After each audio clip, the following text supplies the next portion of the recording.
واقعہ حضرت خضر علیہ السلام۔ حضرت علیہ السلام کا واقعہ۔ ایک مرتبہ حضرت خضر علیہ السلام دریا کے کنارے بیٹھے تھے۔ اتنے میں کسی سائل نے آ کر ان سے سوال کیا کہ میں آپ سے اللہ کے واسطے سوال کرتا ہوں، مجھے عنایت فرمائیے۔ یہ سن کر حضرت خضر علیہ السلام پر بے ہوشی طاری ہو گئی۔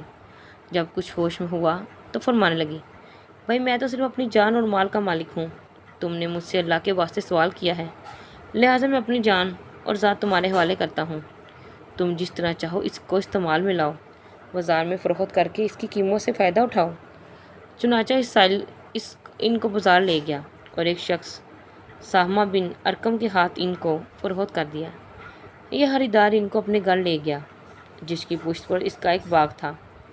چاچا سہمہ نے حضرت خضر علیہ السلام کو ایک دال دے کر کہا، اس سامنے والے پہاڑ جو 3 مربع میل رقبہ میں واقع تھا، مٹی کاٹ کاٹ کر باغ میں ڈالتے رہیے۔ اور یہ حکم دے کر سہمہ اپنی کسی ضرورت سے کہیں چلا گیا۔ حضرت خضر علیہ السلام اس پہاڑ سے مٹی کاٹ کاٹ کر باغ میں ڈالنے لگے۔ جب سہمہ واپس آئے تو اس نے گھر والوں سے دریافت کیا، تم نے غلام کو کھانا بھی کھلایا یا نہیں؟ گھر والوں نے جواب دیا، ہمیں معلوم نہیں، غلام کہاں ہے؟ یہ سن کر جب سہمہ خود کھانا لے کر باغ میں آیا تو اس نے دیکھا کہ وہ غلام یعنی حضرت خضر علیہ السلام تمام پہاڑ کی مٹی کاٹ کر ڈال چکے تھے اور اپنے کام سے فارغ ہو کر اپنے مولا حقیقی کی بات میں مصروف تھے۔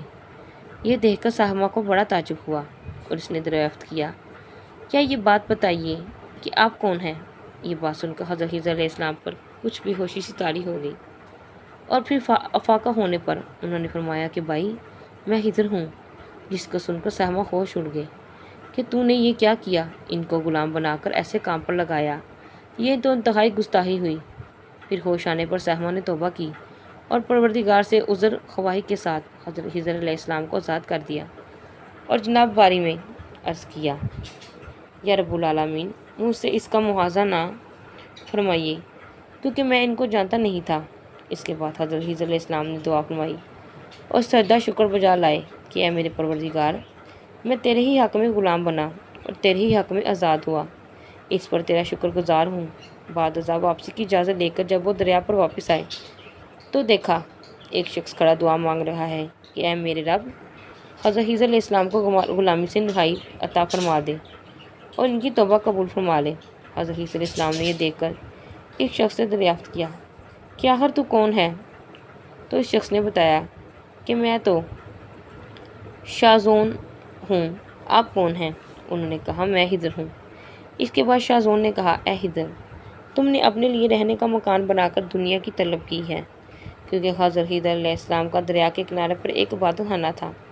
بس یہ سن کر وہ فوراً میدان میں نکل آئے اور وہیں اللہ کی باتوں میں مصروف ہو گئے۔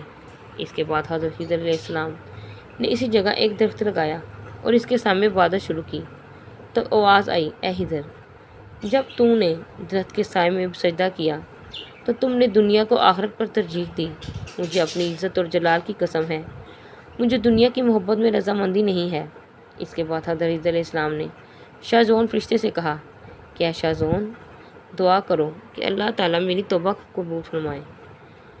چنانچہ شاذون نے دعا کی اور اللہ تعالیٰ نے شاذون کی برکت سے حضرت خضر علیہ السلام کو توبہ قبول فرمائی۔ حاصل، خدا کے برگزیدہ بندے اسی حالت میں راضی رہتے ہیں جو اللہ کو منظور ہو۔ بے شک ہماری فلاح بھی اسی میں ہے کہ زندگی کے ہر موڑ پر آنے والے ہر پیچ و خم میں ہم راضی و برضا رہیں، اللہ تعالیٰ کی چاہت کو اپنے سامنے رکھ کر زندگی گزاریں۔ دعا ہے کہ اللہ تعالیٰ ہمیں اس واقعے سے سبق حاصل کرنے کی، نیک بننے کی توفیق عطا فرمائے۔ آمین یا رب العالمین۔